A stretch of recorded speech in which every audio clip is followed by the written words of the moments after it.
Alright, let's get into it. Use a bit of neutral paint, which is colorless, as your first coat in order to seal the stencil, so that in theory, if any paint were to leak underneath here, it's always going to be the color of the first coat you apply on top.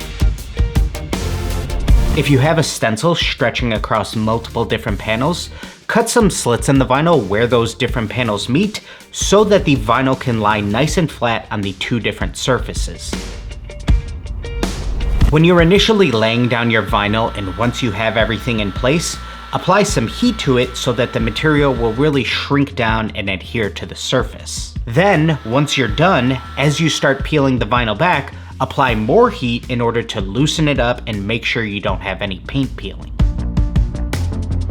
If you have a really detailed and intricate stencil that you just can't quite cut properly, if you have a silhouette cameo, go ahead and turn on the overcut feature. This is going to extend the cut past the edge a little bit, ensuring that everything will cut properly for you. Another rule of thumb when you're trying to figure out what cut settings to use, you can use faster cuts for straighter lines and slower cuts when you have a design that calls for more curves. Try using an old airbrush needle instead of an X-Acto knife or any type of vinyl picker when you're weeding or removing any type of stencil.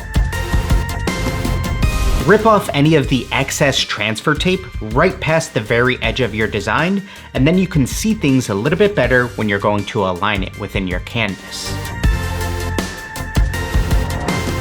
So there you have it. Let me know which of these tips you guys plan to use down below. Alright guys, everybody get out there and just create.